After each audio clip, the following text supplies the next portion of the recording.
Bonsoir et bienvenue au journal télévisé de la 3e chaîne, ici Albert Rochefort et nous sommes le 24 octobre, vendredi, bonjour.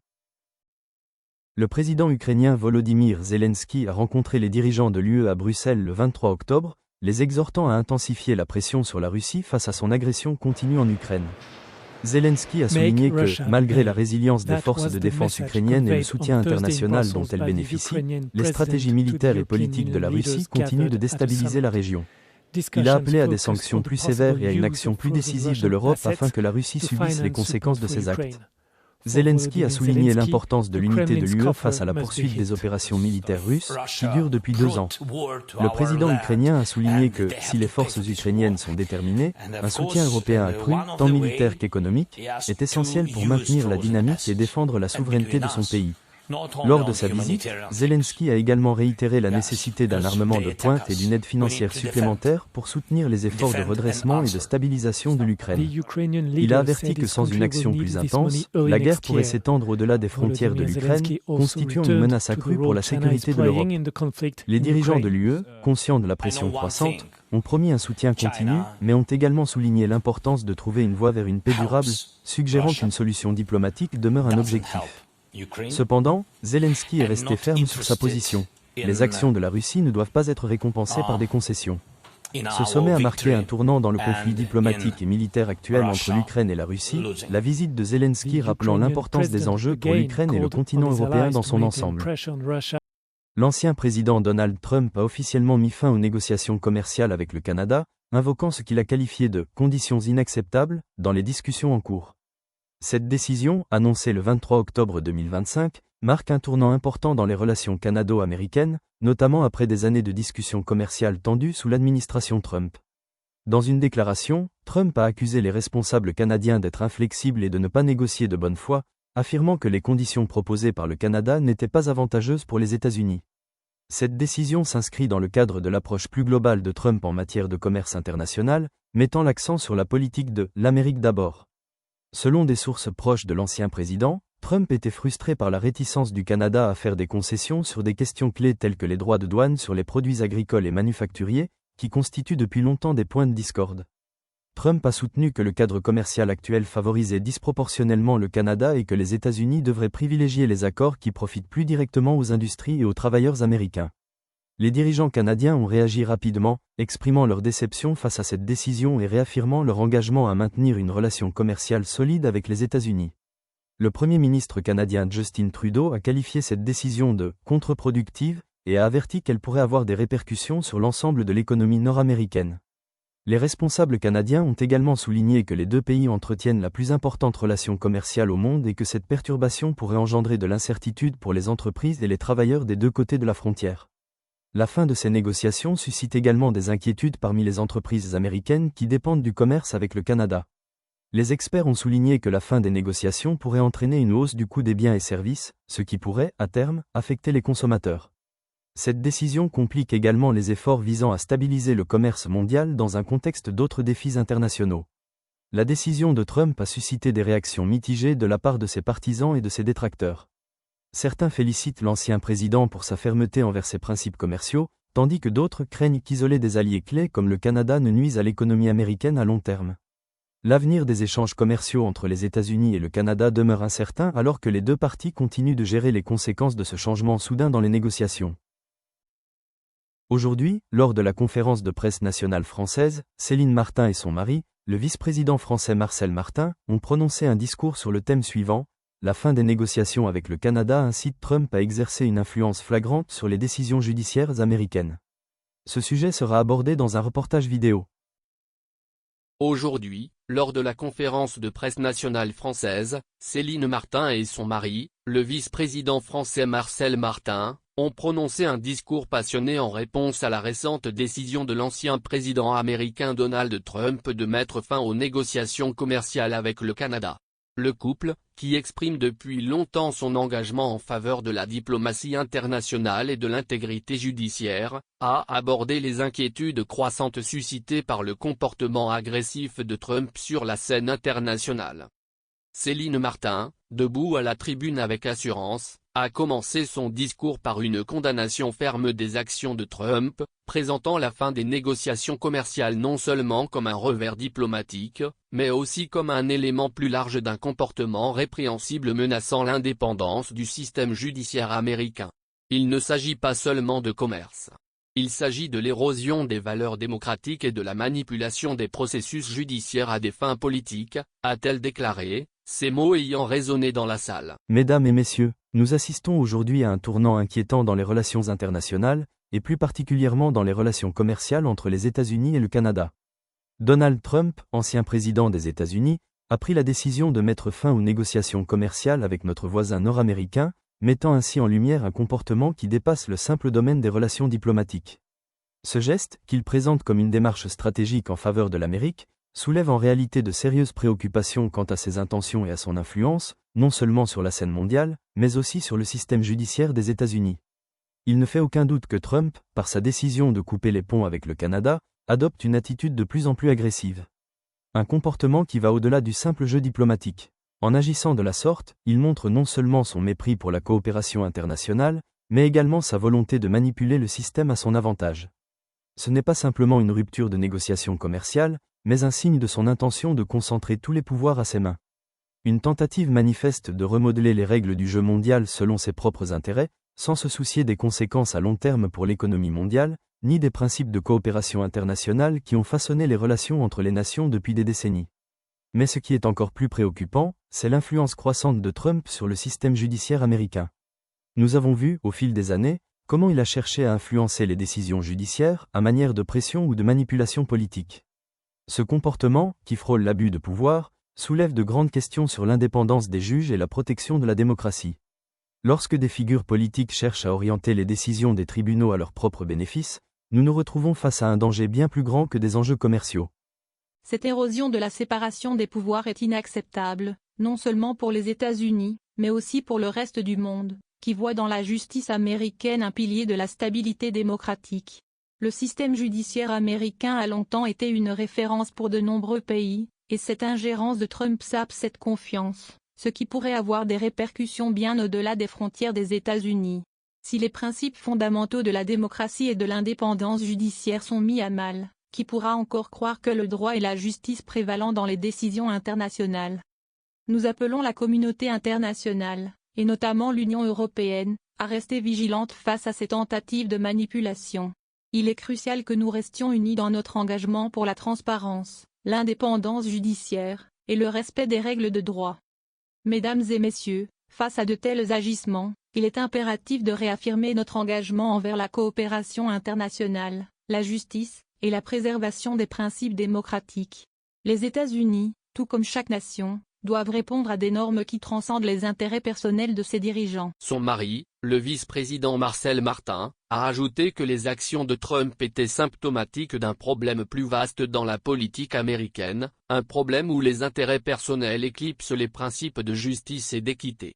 Les États-Unis, en tant que leader mondial, doivent rester attachés à l'état de droit et à la séparation des pouvoirs, a-t-il déclaré, soulignant que les ramifications des tactiques de Trump pourraient s'étendre bien au-delà des frontières américaines, affectant la confiance mondiale dans les institutions démocratiques.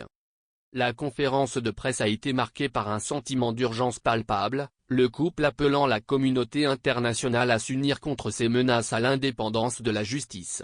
Le reportage présente des extraits vidéo des Martin, capturant leurs expressions déterminées et le climat d'inquiétude qui les entoure, tandis qu'ils appellent à la vigilance mondiale.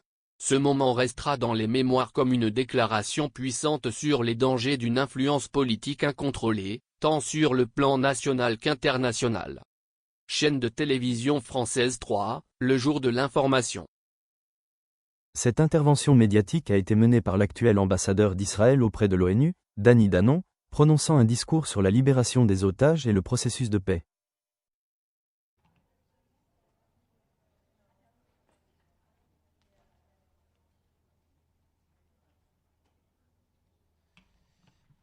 Good morning everyone and thank you for joining us. Israel's ambassador to the United Nations, Dani Danon, will deliver a brief statement ahead of this morning's Security Council session. He will take your questions afterwards. Please remember to state your name and news outlet.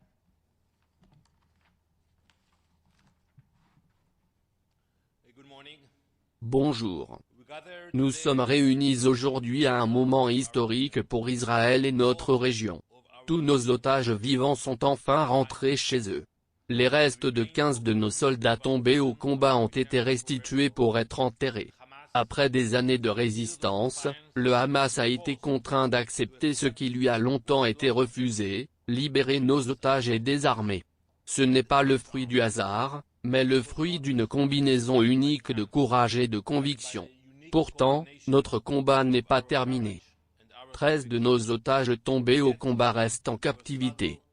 Tamira, Sarbarou, Hit, Amir Cooper, O'Daniel, Mani, Godard, Hadar, Golden Rangili, Asaf, Kami, Joshua, Lu, Mel, Omar, Nutra, Oron, Choleron Minyamin.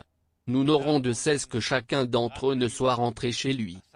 Alors que certains membres de ce conseil évoquent aujourd'hui l'avenir de Gaza, la réalité est que le Hamas demeure le véritable obstacle à la paix. Le terrorisme continue, non seulement contre Israël, mais aussi contre la population de Gaza et contre la paix elle-même. La réalité à Gaza aujourd'hui est la suivante, des hommes armés du Hamas sortent des tunnels, retournent leurs armes contre leur propre peuple et exécutent des hommes. Vous avez vu des vidéos montrant des hommes, des femmes et des enfants exécutés par Daesh sur des places publiques. Aucune preuve, aucun procès, juste du terrorisme. Et de la part de l'ONU, silence, aucune condamnation, aucune session d'urgence du Conseil de sécurité. Ce silence renforce le Hamas. Nous devons agir maintenant. Non pas par des paroles, mais par la pression, avec détermination et urgence. Le désarmement n'est pas un slogan. Il exige des actes. Les armes doivent être rendues, les tunnels doivent être scellés et les usines de roquettes doivent être fermées. Avant que Gaza ne puisse se reconstruire, le terrorisme doit être éliminé. Avant que la paix puisse commencer, le Hamas doit déposer les armes. Le temps des excuses est révolu. Le Hamas doit désarmer immédiatement. Merci, monsieur l'ambassadeur. Merci pour l'information. L'administration Trump a déclaré la semaine dernière que l'ONU et Israël coopéraient en tant qu'agence humanitaire des Nations Unies. Compte tenu de cela, qu'en pensez-vous? Cette décision est-elle sans rapport avec la suite des événements? Merci Pamela. Vous savez que la décision de la CIG était une décision honteuse. C'était un document politique et non juridique. Nous savons comment cela a commencé. Nous savons comment cela finira. Cela finira lorsqu'il sera présenté à l'Assemblée générale. Mais ils ont choisi d'ignorer les faits. Prenons l'exemple de l'Anway. L'Anway a été infiltré par le Hamas pendant des années, même avant le 7 octobre, et ils ont ignoré ces faits. Nous avons prouvé que des employés de l'UNRWA sont entrés en Israël et ont participé au massacre du 7 octobre. Le tribunal a choisi d'ignorer ces faits et nous ne collaborerons pas avec des agences contrôlées par des terroristes. Merci. Ambassadeur.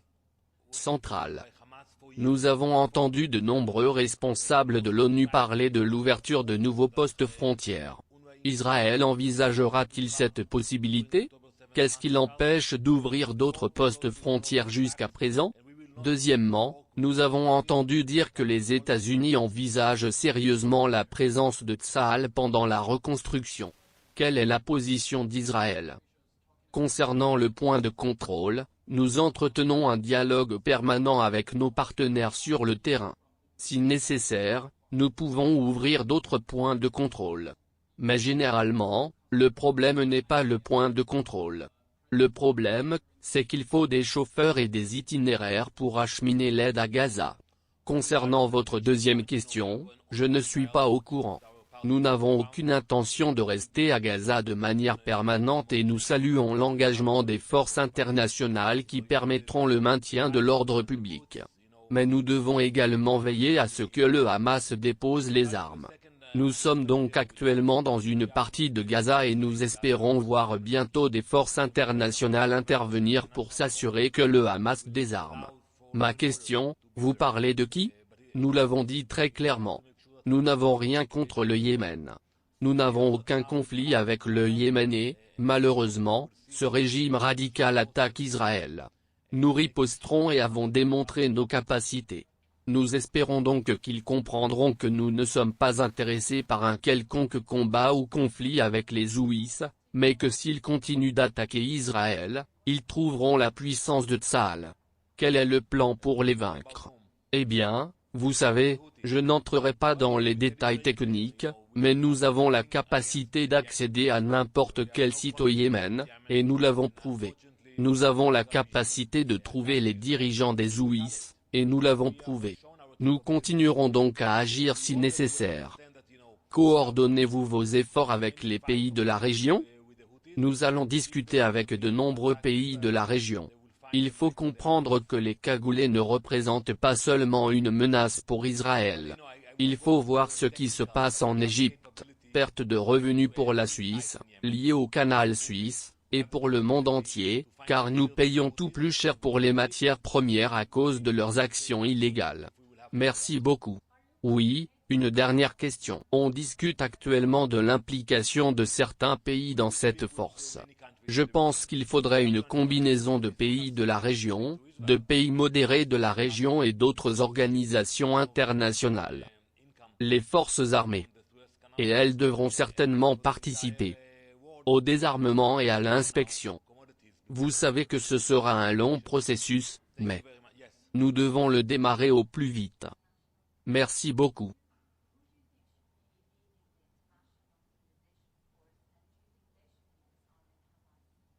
Well, now it's being discussed about the involvement of countries in this force.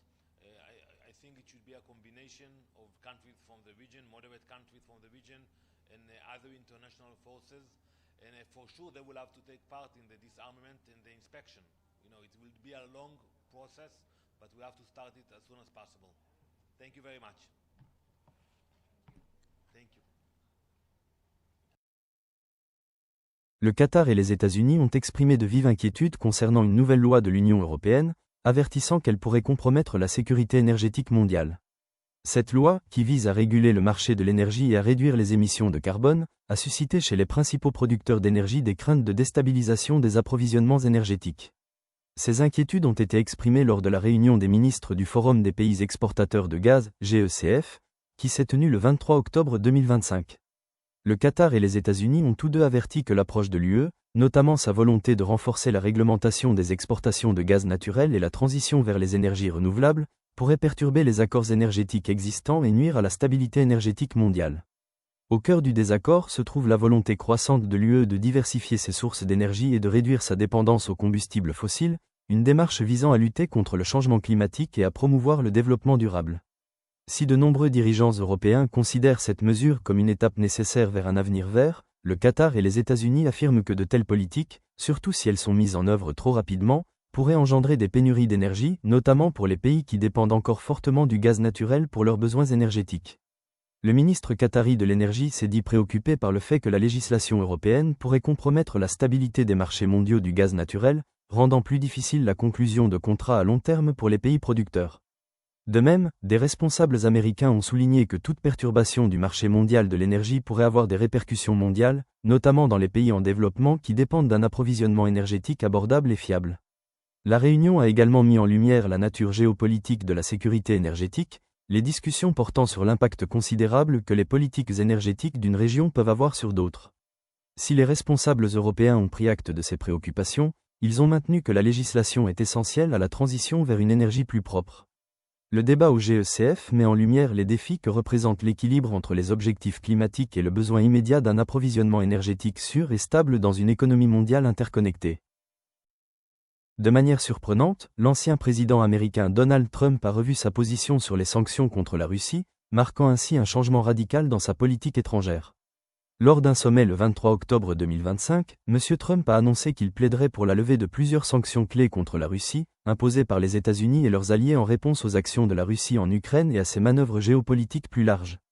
Cette décision marque une rupture notable avec la position plus ferme adoptée par l'administration Biden, qui a maintenu des sanctions strictes afin d'isoler la Russie sur les plans diplomatiques et économiques.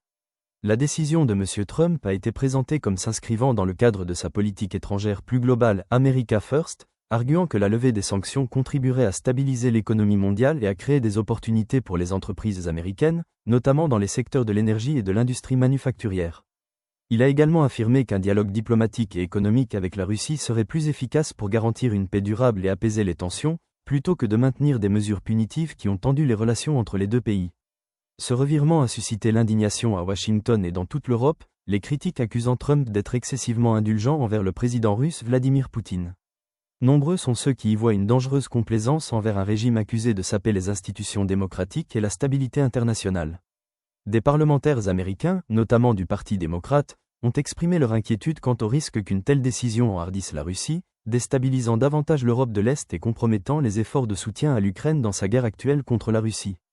En revanche, les partisans de Trump affirment que son approche est pragmatique et conforme à son engagement à faire passer les intérêts américains avant tout, en privilégiant la croissance économique et la stabilité mondiale aux tensions géopolitiques. Les responsables russes ont salué cette annonce, la décrivant comme une étape potentielle vers le rétablissement des relations entre les deux nations, profondément fracturées depuis des années. Le sommet, qui a également été l'occasion de débattre de la sécurité énergétique, du changement climatique et des alliances militaires, a mis en lumière les profondes divisions de la politique internationale concernant la Russie. Avec le revirement inattendu de Trump, le paysage politique mondial se retrouve confronté à la question de l'avenir des relations entre les États-Unis et la Russie et de ses implications plus larges pour la sécurité internationale. Alors que la NFL entame la 8e semaine de la saison 2025, les fans se préparent à une série de matchs à enjeux élevés qui pourraient bouleverser l'équilibre des forces au sein de la ligue. Alors que la course aux playoffs s'intensifie et que certaines équipes traversent des moments critiques, cette semaine promet des matchs palpitants. L'un des matchs les plus attendus opposera les Chicago Bears, invaincus et dominants de la ligue grâce à leur attaque puissante et leur défense de premier ordre. Ils affronteront les Kansas City Chiefs, dont l'attaque explosive reste l'une des plus dangereuses de la NFL. La défense des Bears s'est révélée quasiment impénétrable cette saison, mais le dynamique quarterback des Chiefs, Patrick Mahomes, est connu pour ses prouesses dans les situations les plus stressantes. Ce match devrait être une confrontation de styles contrastés. L'approche méthodique et équilibrée de Chicago contre le jeu imprévisible et survolté de Kansas City. Un autre match clé opposera les Miami Dolphins aux Buffalo Bills. Les Dolphins ont été l'une des équipes les plus impressionnantes de la saison, grâce à leur quarterback polyvalent et à leur corps de receveurs explosifs. Buffalo, en revanche, reste un adversaire redoutable, avec une équipe complète et suffisamment solide en défense pour défier les armes offensives de Miami. Les deux équipes sont en lice pour les premières places en séries éliminatoires de l'AFC, ce match étant crucial pour les deux équipes. En NFC, les 49ers de San Francisco affronteront les Cowboys de Dallas dans un match qui s'annonce très physique. Les deux équipes sortent de lourdes défaites et auront à cœur de rebondir avec une victoire. La solide défense des 49ers affronte une attaque redoutable des Cowboys, avec le quarterback Dak Prescott cherchant à trouver son rythme après une période difficile. La capacité de San Francisco à contrôler la ligne de mêlée pourrait s'avérer décisive dans cette confrontation. Au cours de la semaine 8, des équipes affichant un bilan négatif, comme les New England Patriots et les Falcons d'Atlanta, affronteront également des matchs clés pour tenter de sauver leur saison. Les enjeux sont incroyablement élevés alors que la deuxième moitié de la saison commence, et chaque victoire ou défaite pourrait avoir des implications majeures pour le positionnement en séries éliminatoires dans les deux conférences. Alors que le débat sur l'intersection entre le sport universitaire et les paris sportifs professionnels s'intensifie, une nouvelle vague d'inquiétude a émergé quant à son impact potentiel sur les étudiants athlètes. Le 22 octobre 2025, la NCAA a dû faire face à une pression croissante pour répondre à l'implication croissante des athlètes universitaires dans le monde florissant des paris sportifs. Alors que plusieurs États légalisent les paris sportifs et que les plateformes en ligne gagnent en popularité, le débat s'est porté sur l'impact potentiel de l'essor des paris sur l'intégrité du sport universitaire. Si les athlètes professionnels naviguent depuis longtemps dans la relation complexe entre leur sport et les paris, les athlètes universitaires sont particulièrement vulnérables. Nombre d'entre eux, encore amateurs, sont désormais confrontés à une exposition accrue aux plateformes de paris sportifs, souvent fortement commercialisées auprès d'un public plus jeune. Le sport universitaire étant un moteur important des paris, on craint de plus en plus que les étudiants athlètes soient ciblés par des syndicats de paris, voire impliqués dans des activités illégales, en raison de pression financière ou de l'attrait de l'argent facile. La NCAA a maintenu des règles strictes contre les paris sportifs pratiqués par ces athlètes, mais l'essor des paris sportifs en ligne dans des États comme le New Jersey, le Nevada et le Michigan a rendu leur application difficile. Les administrateurs et les entraîneurs universitaires s'inquiètent de l'influence que les paris pourraient avoir sur le comportement des étudiants athlètes, notamment à l'approche de carrières professionnelles où les paris sportifs sont bien ancrés dans le paysage sportif. Ce dilemme croissant a suscité des appels à des directives plus claires et à des protections renforcées pour les athlètes universitaires. Certains plaident en faveur de sanctions plus sévères pour les personnes impliquées dans des comportements répréhensibles liés au pari. D'autres, en revanche, soutiennent que la légalisation des paris sportifs pourrait améliorer la transparence et la réglementation, réduisant ainsi le risque de corruption. En réponse, certaines universités intensifient leurs programmes éducatifs visant à sensibiliser les athlètes aux risques des jeux d'argent et aux conséquences de leur participation à ces activités. Parallèlement, les législateurs des États envisagent une législation supplémentaire pour réglementer les jeux d'argent de manière à protéger à la fois l'intégrité du sport universitaire et le bien-être des étudiants athlètes.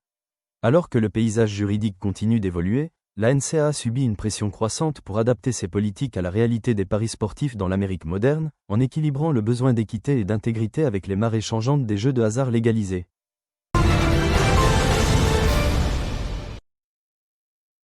Et merci beaucoup d'avoir regardé le journal télévisé d'aujourd'hui, ici Albert Rochefort. Je vous quitte, et le prochain journal télévisé sera à la même heure à 20h30 avec moi comme présentateur. Alors passez un bon week-end, bonne nuit et au revoir sur la 3e chaîne de télévision française.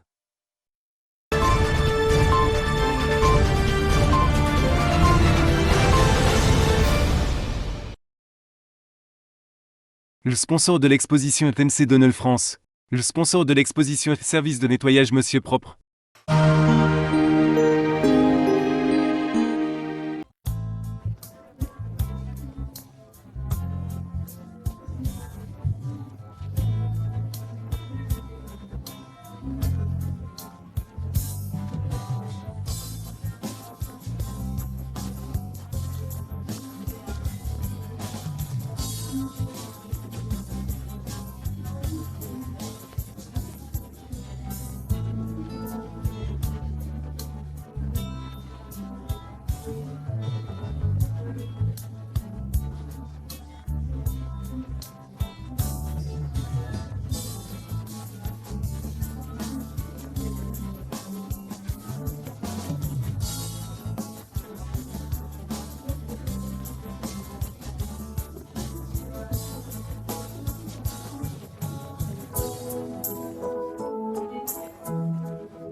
Découvrez notre tout nouveau Mac Baguette.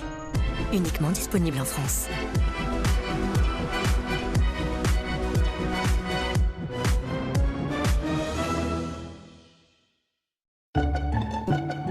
Vous avez l'impression que la graisse se répand partout dans votre cuisine? Eh bien, regardez de plus près, elle n'est pas seule. En réalité, la graisse forme un cocon protecteur qui permet aux bactéries de se développer rapidement. Nouveau Monsieur Propre, Flash Propreté. Dissout rapidement la graisse, tout en éliminant 99,9% des bactéries et le virus de la Covid-19. Pour des surfaces impeccablement propres et saines, tous les jours, sans effort. C'est ça, la propreté de Monsieur Propre. Monsieur Propre.